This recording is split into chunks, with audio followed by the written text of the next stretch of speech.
for those of you that are new to us this week, I'll just again mention that we do have a reminder list. If you want to let me know, I will let you know on Tuesday each week. Just a reminder of our being here and who's up.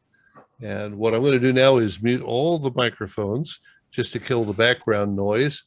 And Chris will let you unmute yourself. And of course, you can tell us whether you would like to have questions along the way or wait for a break in what you say.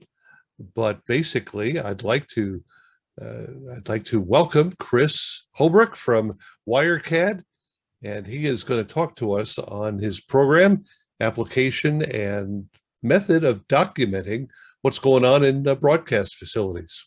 Chris, floor is yours. Well, thank you. And thank you, everybody, for coming along to watch this. Let's see. Let me just pose a question to the group, if I may, and unmute if you feel the need to answer this. What would you consider to be the hardest part of documenting a facility? If I were to just put that out there as a question to you, what's the hard part? Any ideas? Catching up after it's already been done. Okay, yeah, reverse engineering what's happened, right? Yeah, coming in after the fact. Boy, that's a rough way to build facilities and to keep them running. Anybody else? Pulling all the pieces together so they agree at all times. Thank you, Gordon. That to me is the hard part. When you get right down to it, you can draw something, you can draw a system design like is on my screen here in just about any drawing package. I've seen them done in Paint and, napkin CAD, pencil sketches, those all work, but all that does is present a kind of overview or an idea of what it is that we're going to do. It doesn't give us one of our key bits of data that we need, and that's the information that we want to put on a cable label. And so the logical step that people take is to say, well, I've got this drawing and I have this label printing program.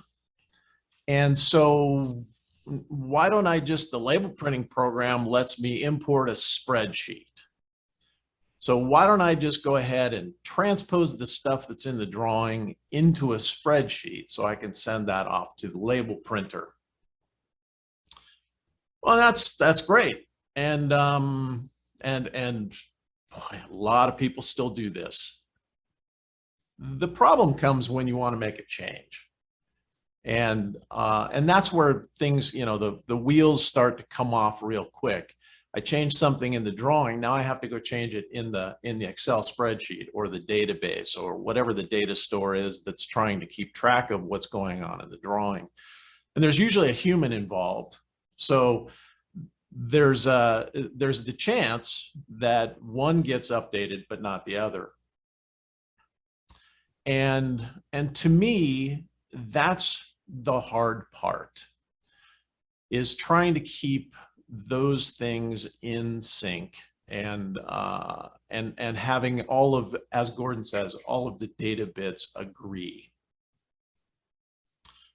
So what we set out to do years and years ago was to automate the processes of creating a CAD functional block diagram and having the accompanying data built for us as we went, so that we didn't have to enter it twice and have the human keep track of it.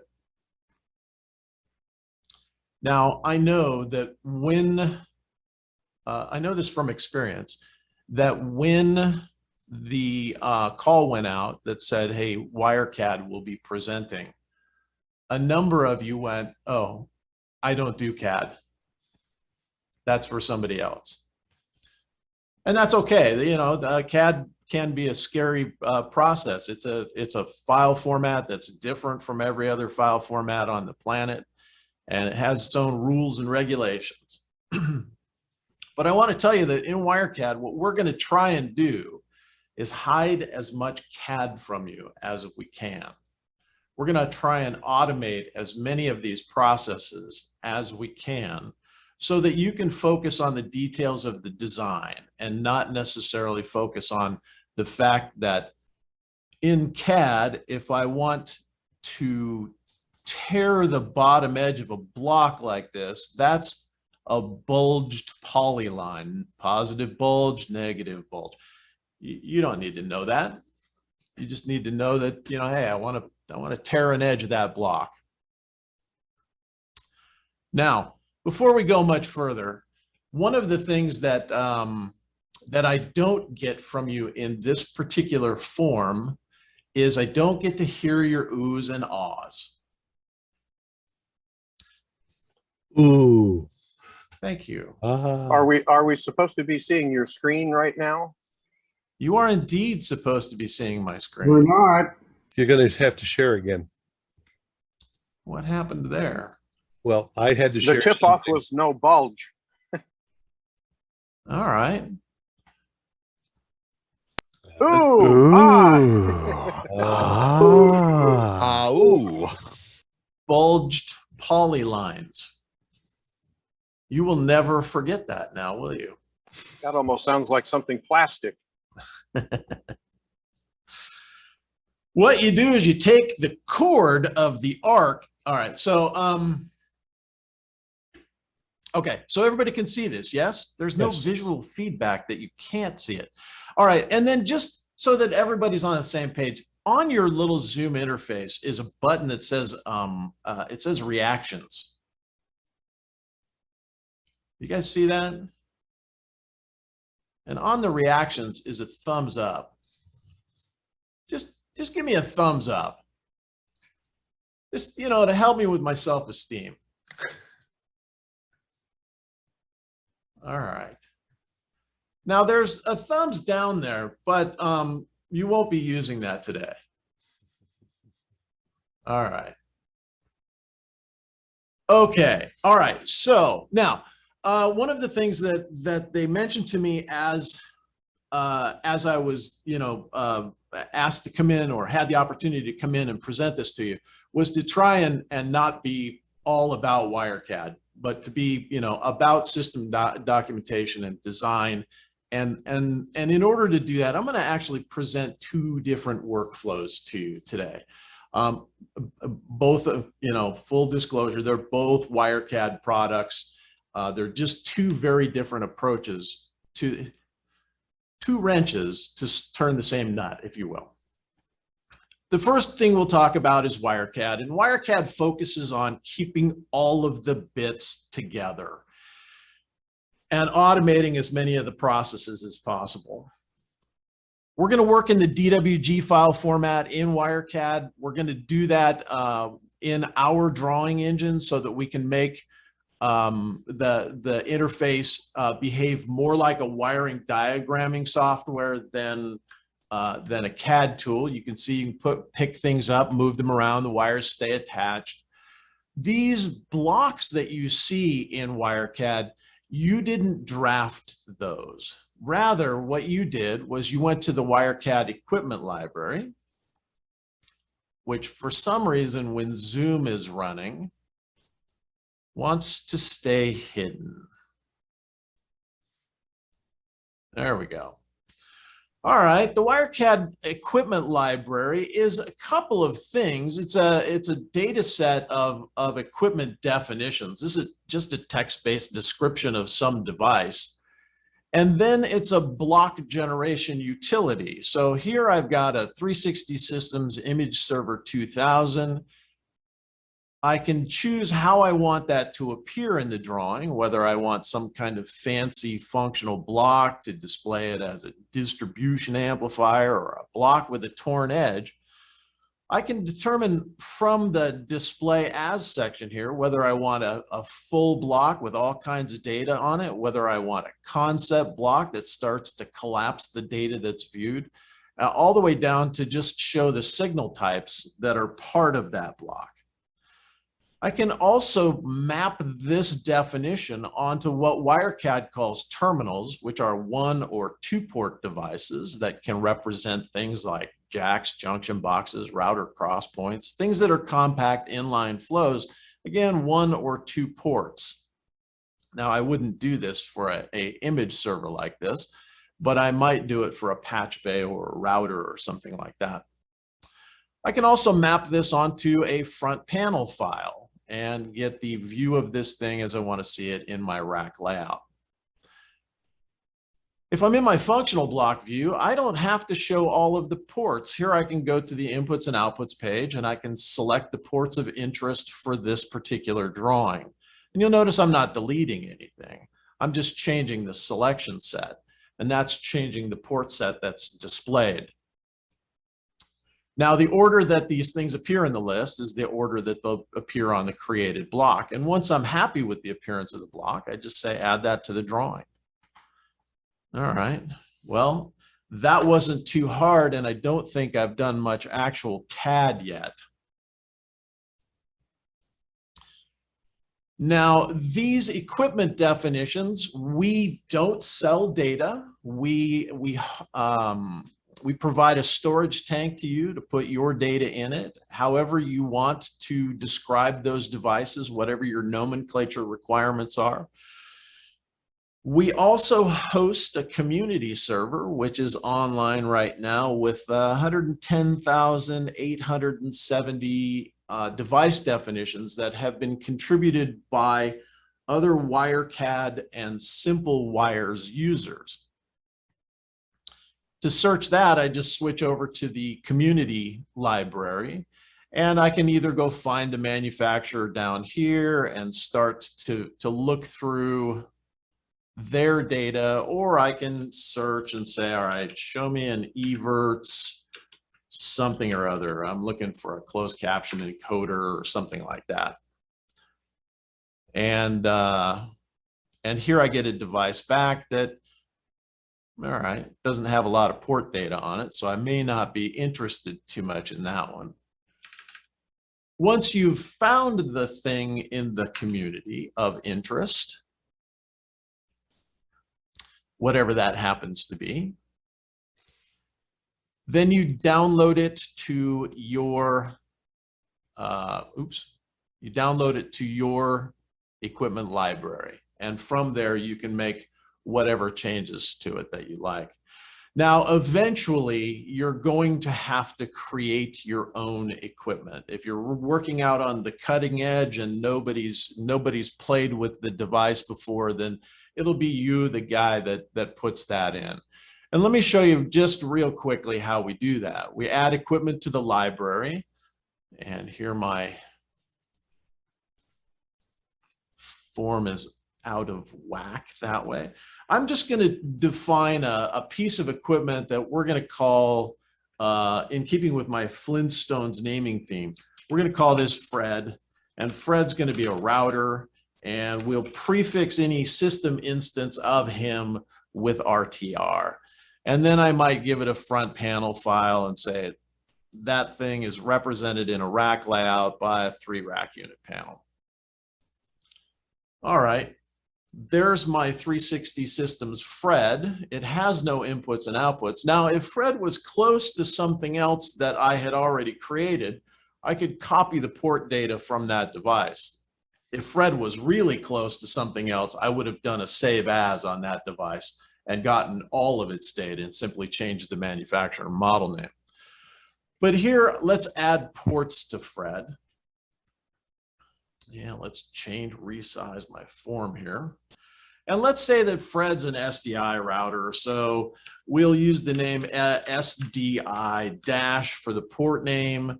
We'll put it carrying a BNC connector and SDI signal type like that. We'll add multiple ports, let's say 32 of those. starting at number 1. Now, if your router is 0-based, then set that to 0. The input name is going to be SDI dash and the number. The output name will be the same. So I can add this simultaneously to both tables. So I'll end up with SDI 1 through 32. I'll add those ports and close the dialog. And there is my 32 squared router. And I haven't done any CAD at this point. I will pause momentarily for your applause. Hey, Chris, could I ask a question? Sure. I realize right now you're using coaxial cable, but if you weren't using coaxial cable, would you be able to put in a cable type and it would know the color codes and so forth in the wire? Well, okay, that's a little separate and aside from the port description that we're defining on the block, right? So here, what we're trying to do is to get an indication of the device and its connections.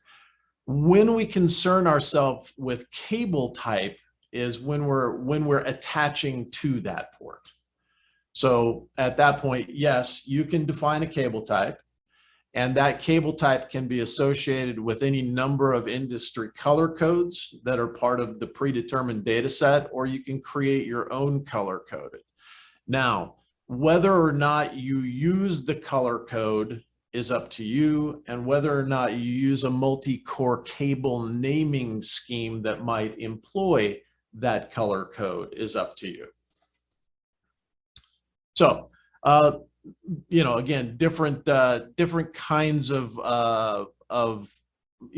processes that way. But here we've defined a piece of equipment. We haven't done any CAD, and if I add this to the drawing, there's my 32 input output router. Now you notice that the ports have different colors. Those ports are based, those colors are based on the project's signal types. WireCAD is a very signal type centric program. So as your signal type changes, we do different things. We paint things different colors. We use different cable manufacturers and types, and we start to number our cables differently, maybe. All right, once I've attached, you know, or dropped things in the drawing, I can number things up or hook things up rather. I'll select an output on one device and I'll drag that over and I'll connect that to an input on another device. The program can be set to warn you if you mismatch signal types. I happen to have that turned off right now. And if you do, it'll raise its hand and say, hey, you're mismatching a signal type. Devices can be moved around once you've got cables attached to them, and we'll keep the cables rerouted and find a home for them that way.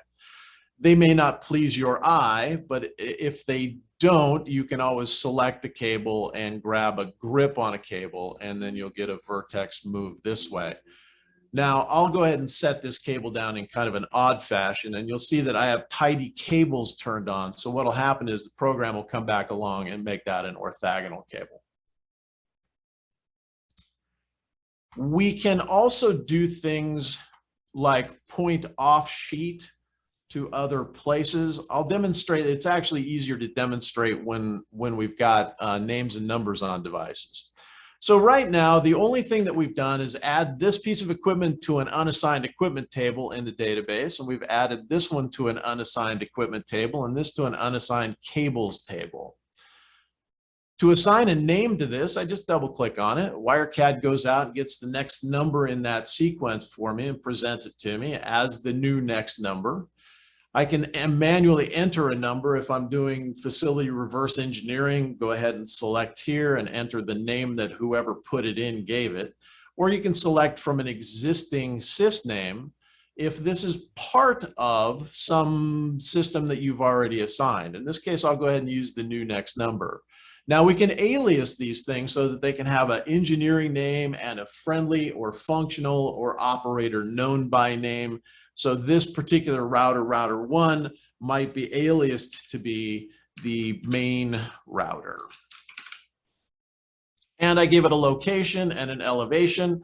Maybe I'm at a point in the process where I don't know what that is yet. To assign a sysname to this guy, I will just impatiently assign that. And these dialogues can be turned off if you've got all of your presets kind of set. You don't have to be involved in those types of decisions. You can just say, give it a number, and it'll give it the next number. To assign a cable number, I just double click a cable. And in this case, you can see it just gave it a number, and that's because I've got this verbose cable number assignment unchecked. If I check this and do a different cable, just so you can see it kind of on the way, from the output of that to the input of that, and then assign a cable number, this will stop in the middle and it will put that form up on another monitor.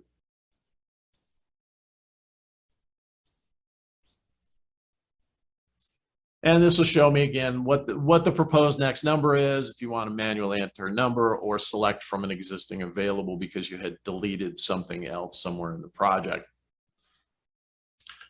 Now, what we've done by doing these assignments is we've actually added that data to our project database. Here's our project equipment list.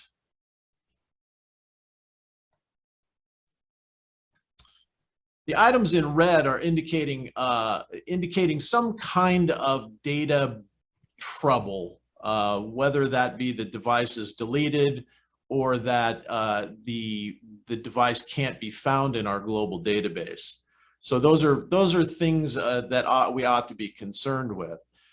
The thing that we just added was this router 001, I believe. Yeah. And you can see instances of it in different drawings here. So I'll go ahead and say, show me that instance of that device. And that's our guy that we just put in there. You can also do show me from the device itself. You can right click and say, show me any other instances of it. And in this case, we didn't find any yet. So we've added that data to our equipment list. We've also added some cables. Here we added a cable DV1050 and a DV1045. Well, why are those out of sync, do you suppose, or not sequential? And it's because our next numbers table found a hole, which is what it's supposed to do. So here's our cable data that we've added in. And DV1050 is our guy right there from the main router, the SDI 2425 port on a BNC in an unknown yet location. Over to server 1 at the audio port. Yeah, it may hum, but it doesn't know the tune. And all of this data was generated just from hooking this thing up in the drawing. Now, we're always trying to figure out ways to reuse data in WireCAD, and one of the ways that we can do that is to grab that location and equipment data and use that to generate a rack layout. So this rack layout here is done in WireCAD. It's location aware. As I move things around in WireCAD, we know that we have to update the locations for any cables that are attached to that device, or any the equipment list itself has to be updated to match that. And I can do that. And let me just show you real quick, how it is that we start that process. So we were presented with a list of locations and said, which one of these do we want to build rack layouts for? Probably not appropriate to do them for locations that are on the ceiling or, things like that. But usually it's pretty obvious which locations are rack layouts.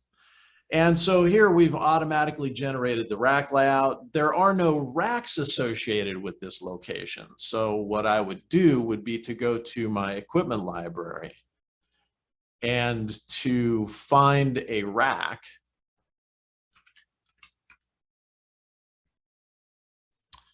maybe that mid-Atlantic rack 45 and say, show me the front panel view of that,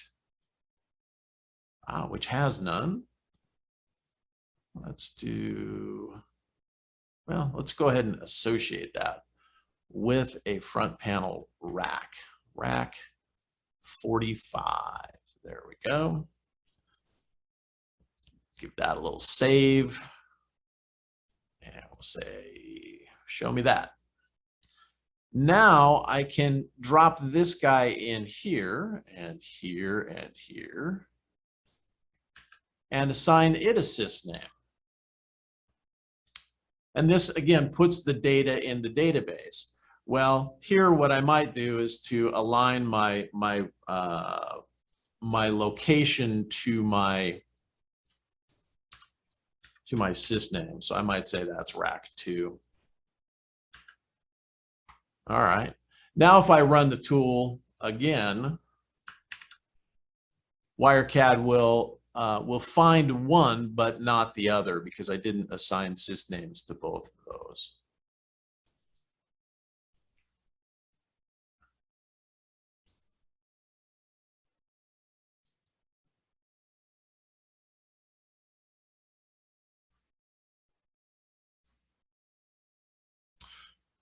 So again, you know, fairly easy, and we haven't done a lot of CAD yet. There's, you know, we haven't done any real CAD work.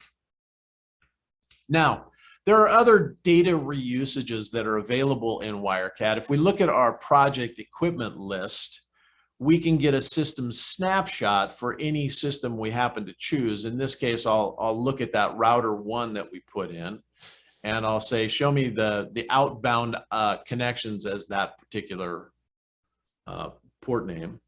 And you can see here's my block in the middle and the connections that we've made to that. We have another visualization that we can do over on the cables table where we can visualize these things as a ladder diagram. So a ladder diagram in this case shows our different locations as vertical lines and our individual cables as horizontal lines. The green dot indicates the source for the cable. The red dot indicates the destination and your numbers there in the middle. And this is dynamic. So if you want a snapshot, for example, just that many cables, then you'll end up with something different, a different appearance. And this is really handy when it comes to sending off of a graphical representation of where cables need to be pulled to and from in the facility. Okay, and then in terms of getting our data back out of the database, WireCAD has a reporting engine built into it that can present your data either as a list, as we see right here, or as a label that can print directly to a cable label sheet. And if, you know, something here doesn't please your eye, you can open the report designer and go in and modify this so that it does please your eye. Now,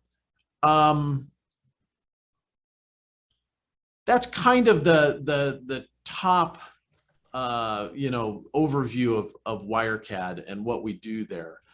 There are a bunch of fiddly bit, you know, helpers that that help us do things like point off sheet. Here we've got a pointer that leaves the page. It's linked to another page that's this machine room drawing. If I control double click this pointer, it's going to take me to its complement and say, you know, here, that's where that comes from, into that port. If I control double click it, we go back the other way.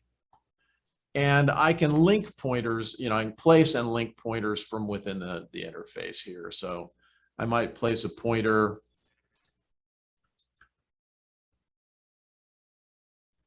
that looks like this, and one that looks like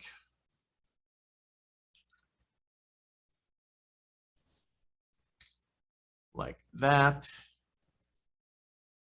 And then to link those together, I just double click the pointer that's on the source side. I'm asked where the other end is. It's on this drawing. And I just click those together. Now the information about the destination side is placed in the source, and again, control double click, jump over to the destination side where we see the source information that way. So again, trying to automate the hard parts and make this as easy as possible.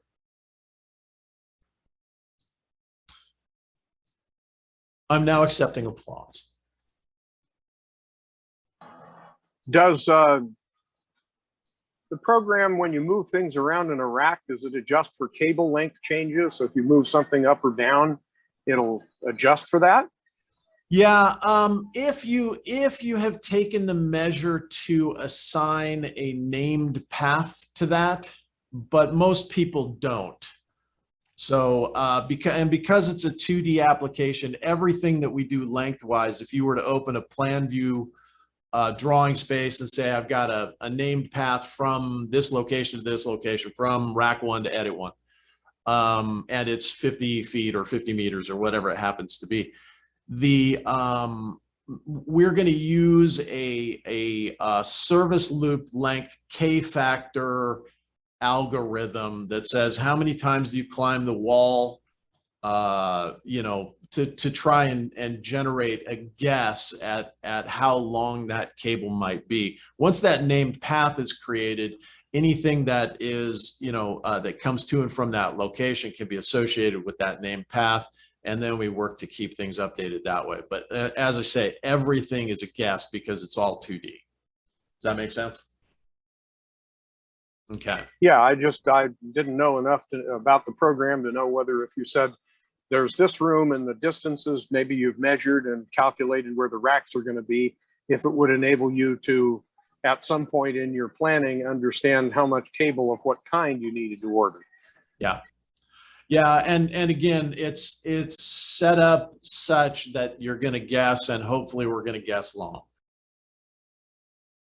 That's the approach that we take on it. So every named path has a service loop length, and it has a slop factor, and then it picks up its final location in the rack upon cable number assignment to develop that last, you know, n number of rack space length that way.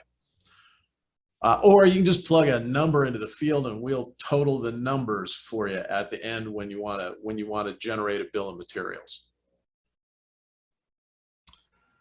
Okay. On the panels, does that accommodate devices that are, shall we say, fractional rack size? Like there's a lot of smaller boxes that are half rack, third rack, quarter rack size. Yeah.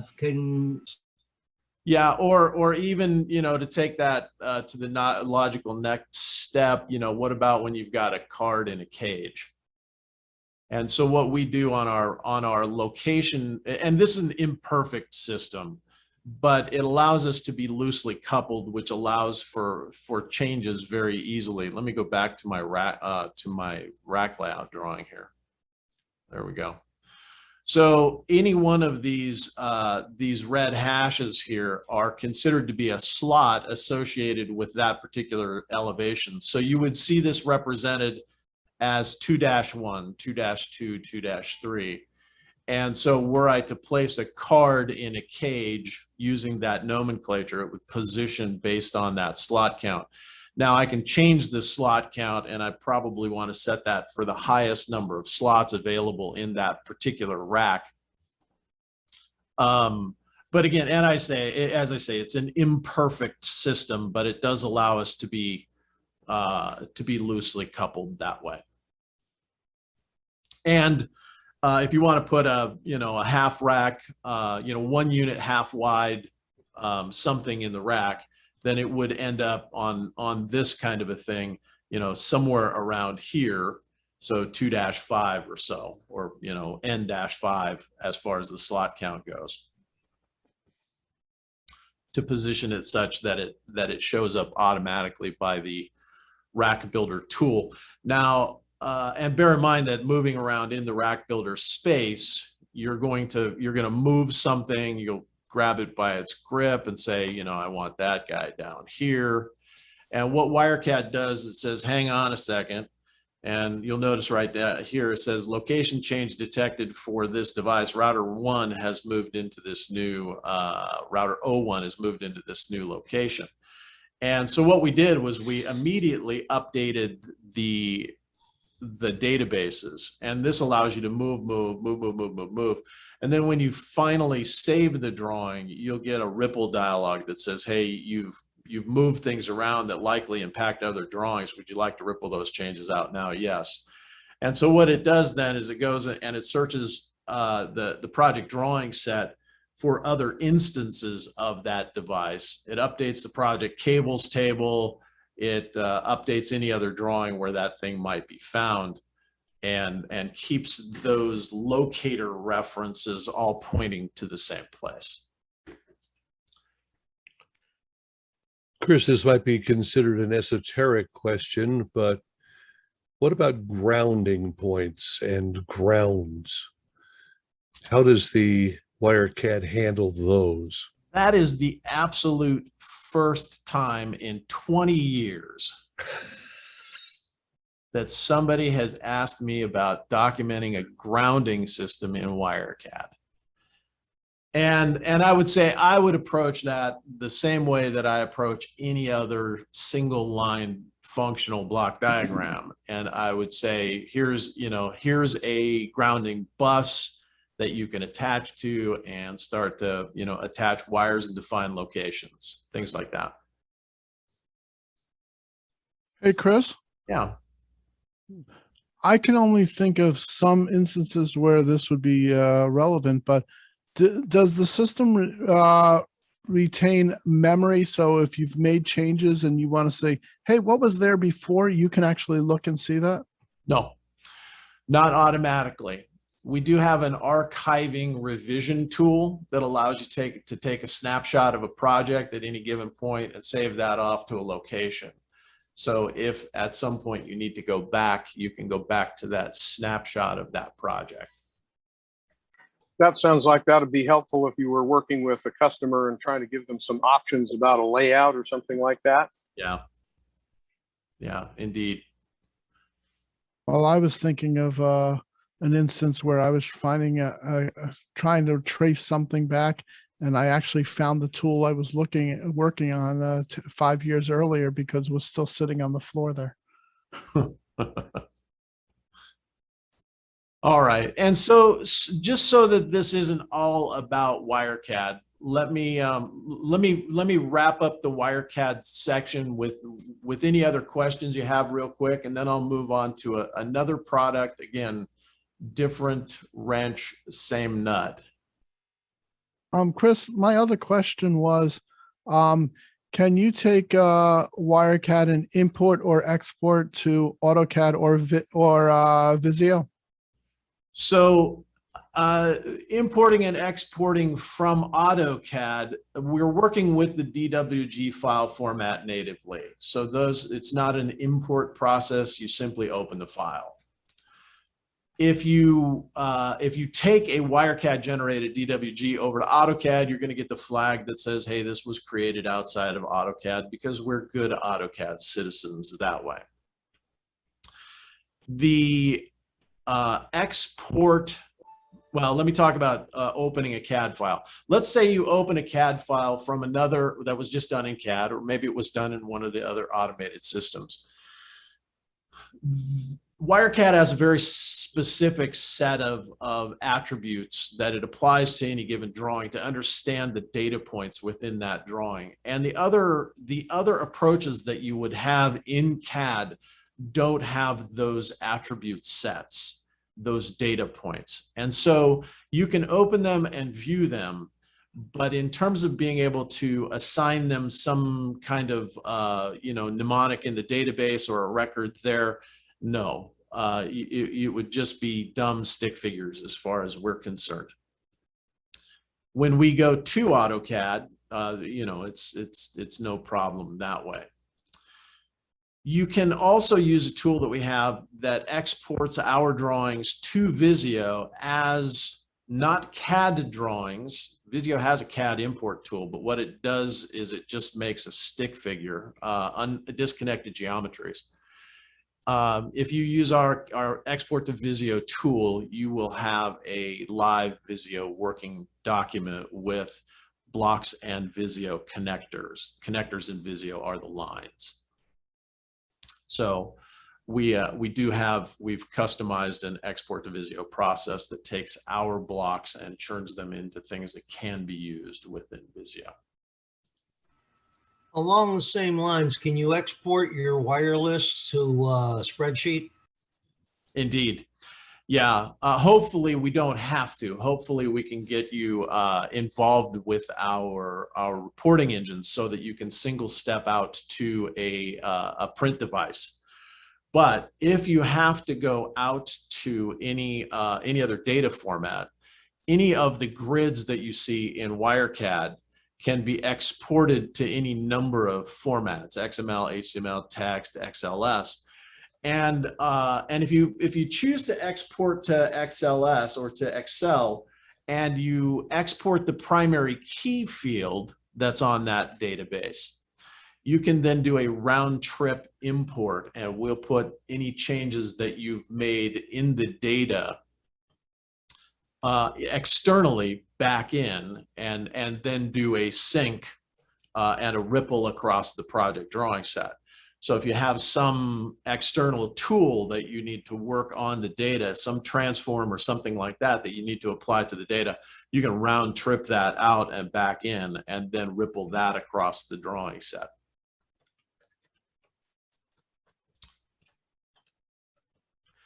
What sort of resources are available for, you know, ranked beginners, like getting started with WireCAD? Like, just, you know, first you need to gather this and gather that, etc. Yeah. So there's a number of video tutorials on the website. We hold monthly lunch and learns.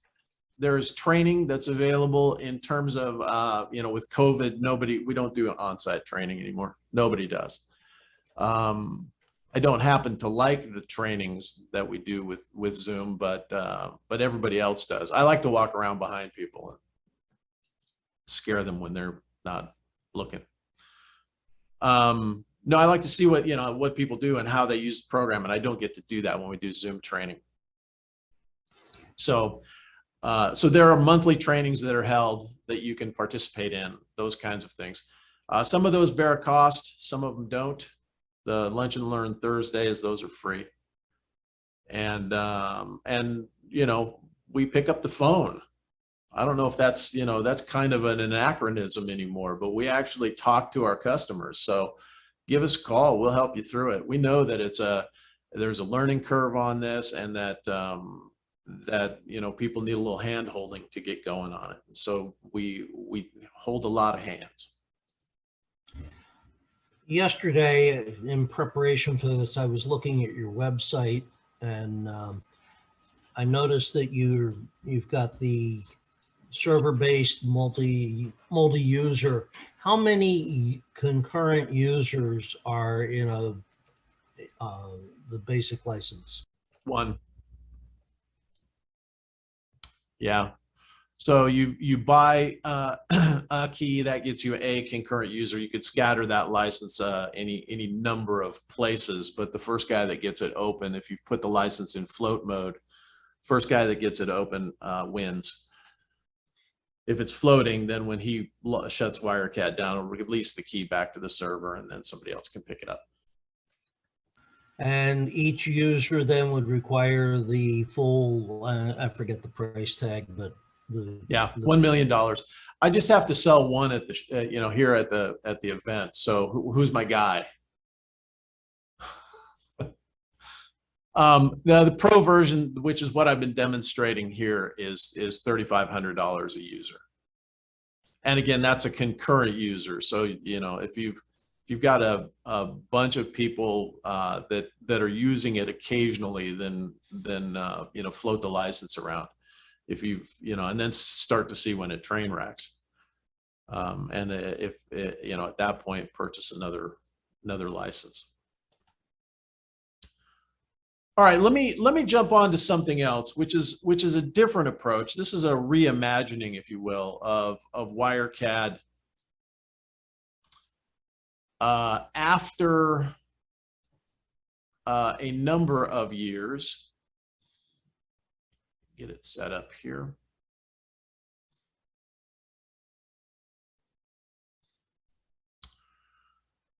All right, this is another offering that we have that works to do a similar kind of thing as WireCAD, but this is a web-based tool. This is called Simple Wires. You go to Simple Wires and create an account, simplewires.com, www.simplewires.com, and then create an account, create a project. The project can then have drawings, and it has limitations based on whether or not there's the account's free or paid.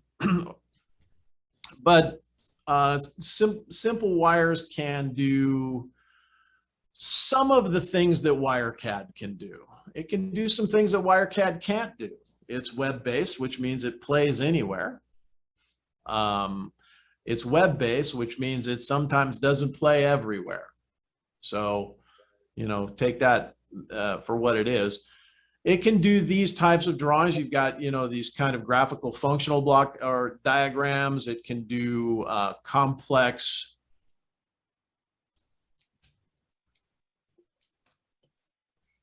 wiring diagrams like this, and it can do rack layouts. So if I go look here, now, the difference between WireCAD and Simple Wires is that Simple Wires is meant to be something that is simple. We're trying to honor the name. Now, Simple Wires doesn't have any of the relationship management that WireCAD has. So if you move, put something in a block in a rack layout and move it, you've got to go update everything else that has a locator reference that references that device. Some of the metaphors are the same though. There's a what we call the master library. This is the WireCAD community library. If I do a search for everts here,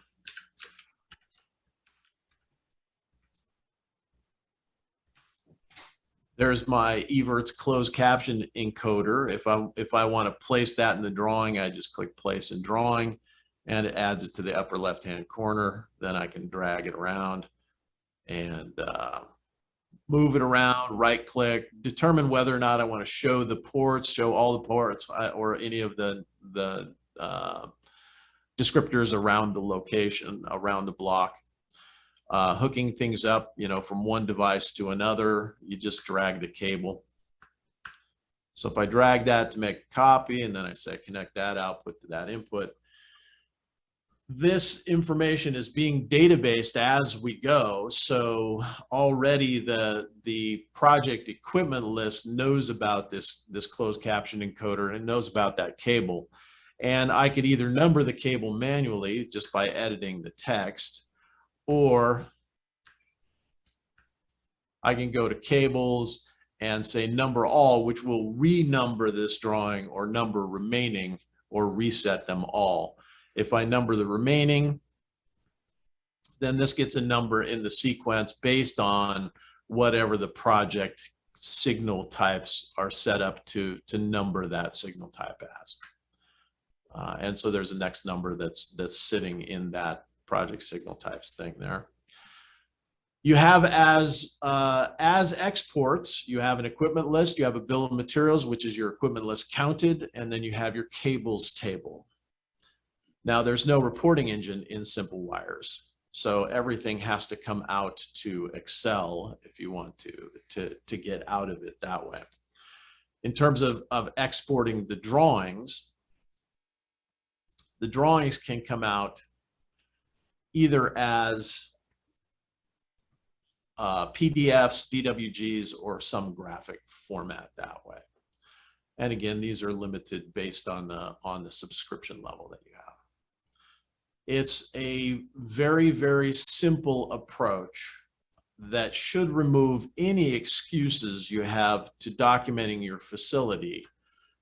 Because there is a free version, again, it's limited, it's hampered, but it'll get you started that way. And it has, like I say, some of the approaches are similar to WireCAD in that if I want to add a block, I can go to, pick out some kind of block this way. I can right click and I can say add ports. And here I can say make a SDI router, SDI dash, some connector, BNC, some signal type, and then multiples. So this looks very similar. Add to both. Do it. There is my 32 squared router that I can then start interconnecting with other things that are in this drawing. So again, between the two tools, again, you're going to do a lot more, manual relationship management here in Simple Wires, but it's very easy to get started, very low overhead that way. If you need the heavy duty relationship management because the project warrants it, then WireCAD's your tool. All right. You want to give us a rough idea here of where you start? Start with free, and now what's in the middle between there and the 3,500 for WireCAD? So in Simple Wires, you have two different options. You have an individual plan, which billed annually works out to be $18 per user per month. If you just want to pay for it monthly, it's $20. You have a team plan, which allows you to have 5 users and 20 viewers and different billing based on whether it's annual or monthly. And then enterprise is a combination of that. We'll put together something and price it for you. Call us. That's the Simple Wires pricing model. In terms of WireCAD, we have an entry-level product called XLT. That's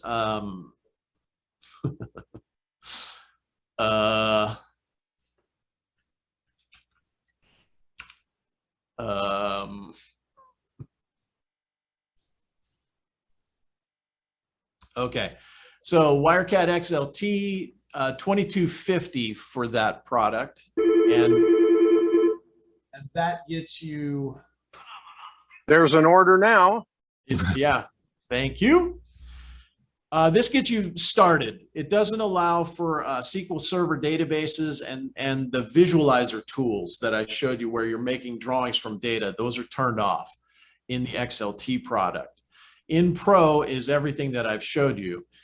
We have a product called WireCAD CMS, and what this does is it works to manage large fiber infrastructures by taking a declare and visualize approach. Instead of drawing things, you database them. You say there's a fiber patch panel that's connected to a fiber patch panel, this many fibers in between. That we define our infrastructure that way, and then WireCAD makes a picture of that for us. Then we come along and allocate circuits on the backbones, and then WireCAD makes a drawing for us.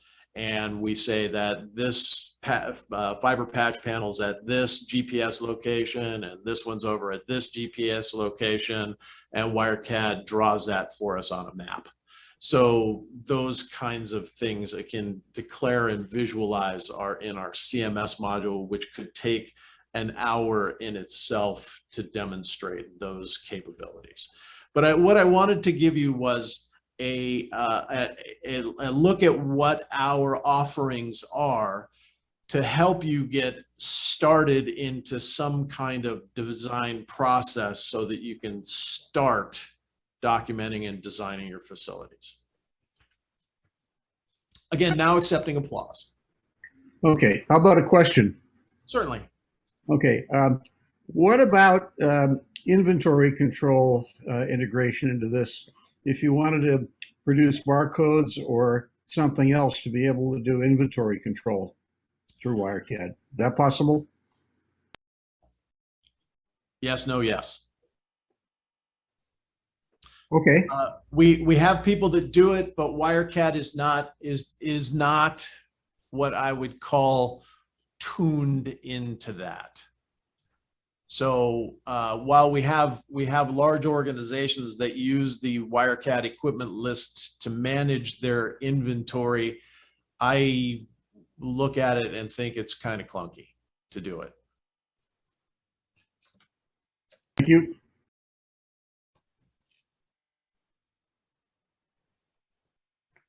Any other questions that come to mind here? Certainly, we're talking about a range that you could start out. Obviously, a lot of stations have just one engineer that's doing all the wiring, and then you get up to larger clusters or TV stations.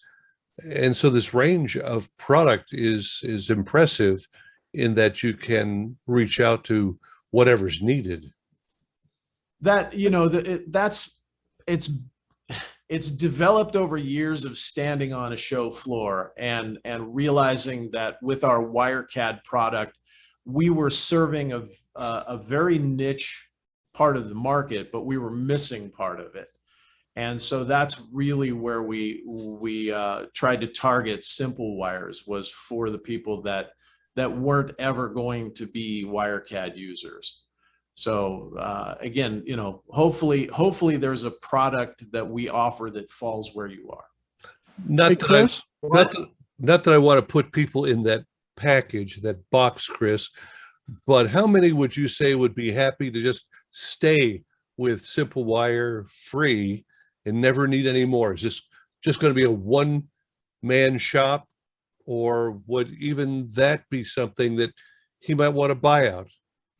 90% of the Simple Wires subscription base is the free subscription.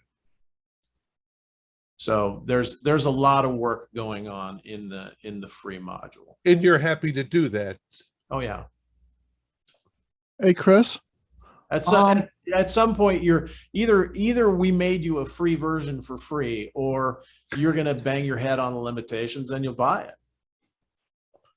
Hey, Chris, my question is, as you know, sometimes you're going through the racks and a huge rack room, and you don't want to carry a bunch of papers and so forth, and you might not have your laptop, but you might have an iPad around.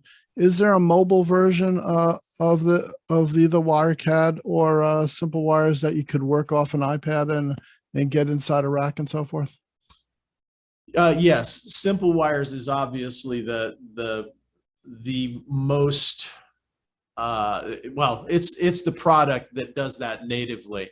I will tell you that one of the things that's on our near roadmap here is a WireCAD publish portal that will do very similar things to take an output from WireCAD and present it in a web-based format that's consumable by a tablet. I'd like you to do two things before we forget, before we go, and I'm not closing off questions, but Chris, could you give us a screen with contact information, first of all, and a link perhaps to the demo that you would like people to check out? Certainly.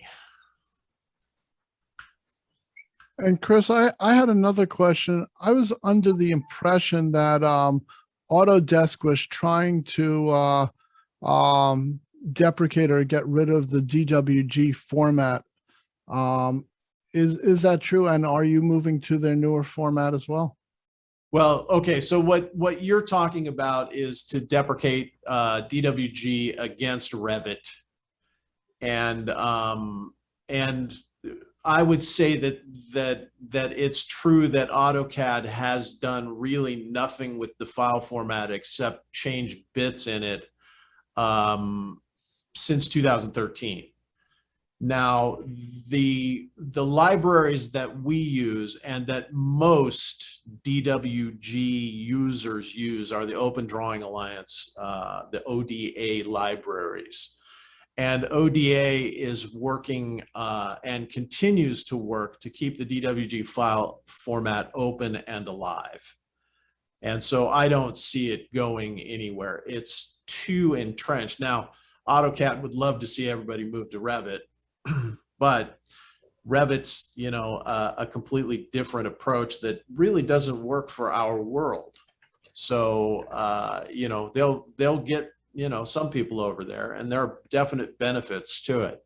But for the most part, I would say that the DWG file format is here, at least for the next, as long as we live, I think. And how often do you update the equipment libraries? I don't. So those are all community contributed. So we're going to send you, when you download WireCAD, we're going to send you a equipment library that has maybe 1,000 equipment definitions in it that are representative of how you might do different things. But the main community library, or in Simple Wires, the master library, that's contributed to by the community. So by both Simple Wires and WireCAD users. Chris, does your WireCAD touch class 1 power wiring at all? You know, I've seen people use it for that, but it's really a single line functional diagramming tool. So it's not really targeted at that world. So some of the symbologies are missing that way.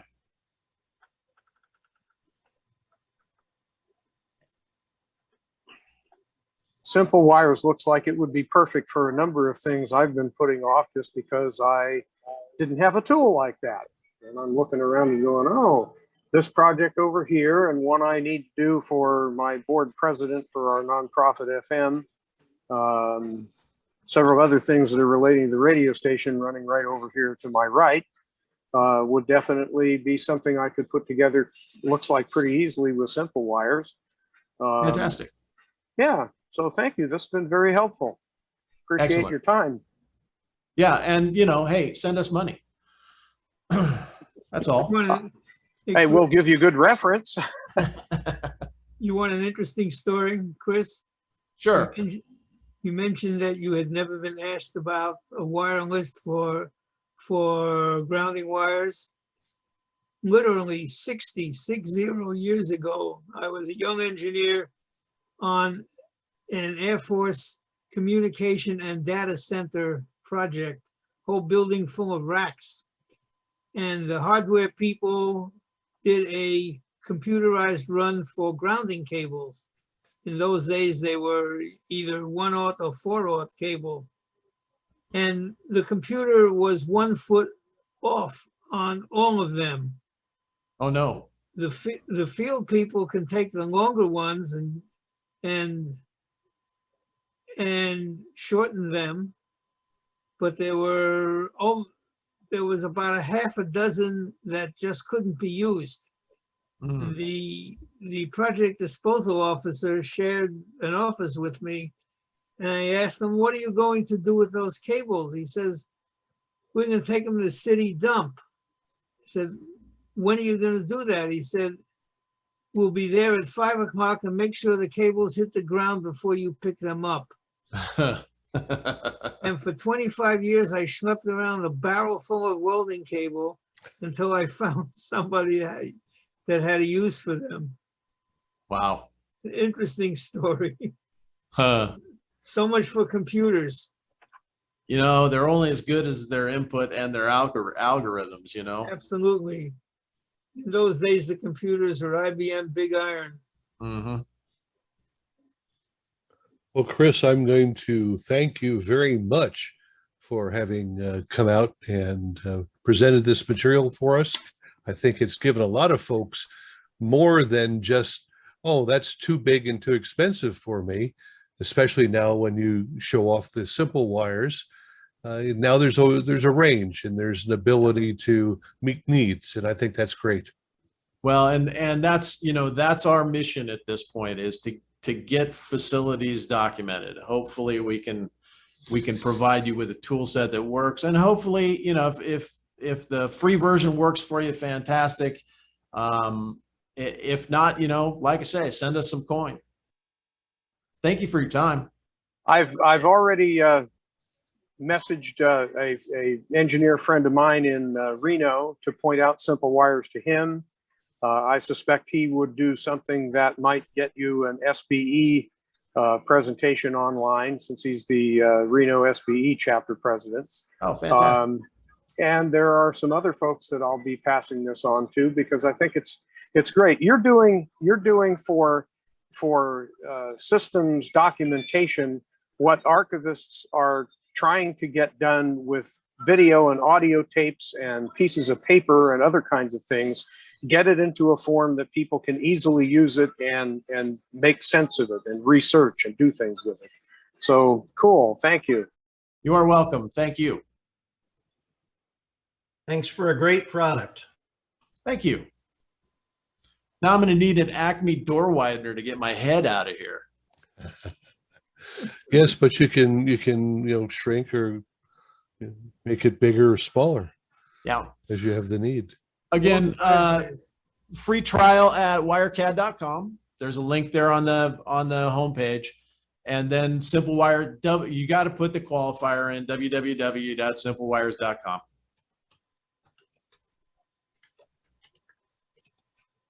Hey, Chris, the one question I also had on WireCAD there, I saw your layout was white on black. That is customizable, correct? Indeed. Yeah, I tend to work against a white background simply because I print to white paper. So if I know it's a little harder on the eyes, but you know, I make color decisions that actually render as output on paper. Great. Something else unrelated to your presentation, but I learned today that if I click and drag on somebody's image in the gallery view, I can drag them around to wherever I might want them. Oh, for the Zoom interface?